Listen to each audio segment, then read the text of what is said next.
इस वीडियो में हम क्लास 9 संचयन का पार्ट 4 मेरा छोटा सा निजी पुस्तकालय पढ़ेंगे। इसके लेखक का नाम है धर्मवीर भारती। अब हम सारांश पढ़ते हैं। जुलाई 1989 में लेखक इतना बीमार हो गया कि डॉक्टरों ने कहा कि बचना मुश्किल है।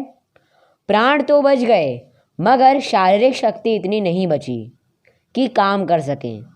डॉक्टरों ने विश्राम की सलाह दी। घर वापस आए तो जिद थी कि बेडरूम की बजाय किताबों वाले कमरे में रखा जाए। लेखक की पुस्तकों से इतना गहरा लगाव था कि उस कमरे में ही उन्हें शांति मिलती थी। लेखक के पिता सरकारी नौकरी में थे मगर महात्मा गांधी जी के आह्वान पर उन्होंने सरकारी नौकरी छोड़ दी। माताजी ने स्त्री शिक्षा के लिए एक कन्या पाठशाला की स्थापना की थी।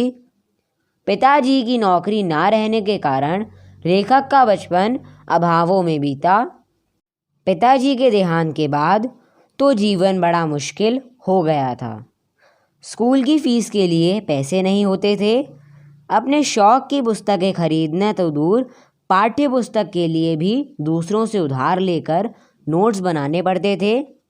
लेखक ने आधे दामों में पुरानी पुस्तकें खरीदकर पढ़ाई जारी रखी।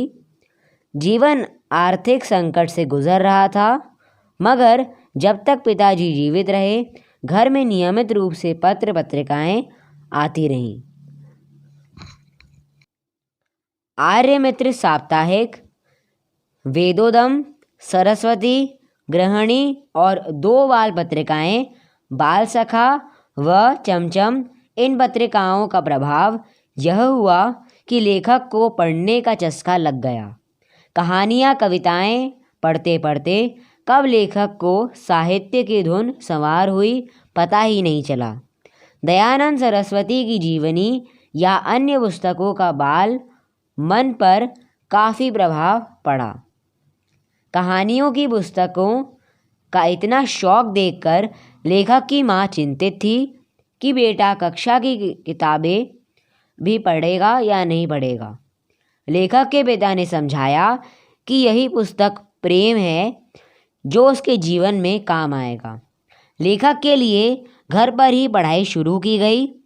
कक्षा 3 में उन्हें स्कूल भेजा गया।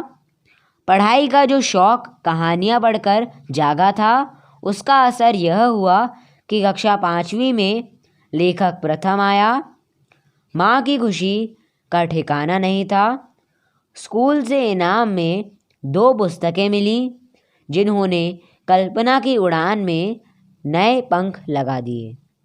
स्कूल में मिली 2 पुस्तकों का प्रभाव यह हुआ कि लेखक को पुस्तक संग्रह का शौक लग गया। पिता द्वारा अपनी अलमारी का एक खाना लेखक के लिए देना ही लेखक की पुस्तक संग्रह की आदत से जोड़ गया।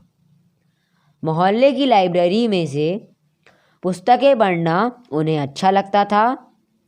हिंदी की अनेक पुस्तकें तथा अंग्रेजी की अनुवादित पुस्तकें लेखक को भाने लगीं। स्कूली पढ़ाई और कॉलेज की पढ़ाई के साथ साथ लेखक का यह शौक बढ़ता ही गया। जीवन में पहली साहित्यिक पुस्तक की खरीद लेखक ने इंटरमीडिएट पास करने के बाद की थी। बीए की पाठ्य पुस्तक खरीदने के लिए जब वह एक सेकेंड हैंड बुक शॉप पर गया तो देखा सामने सिनेमा घर में देवदास फिल्म लगी है। वह उस फिल्म का एक गाना अक्सर गुनगुनाता रहता था।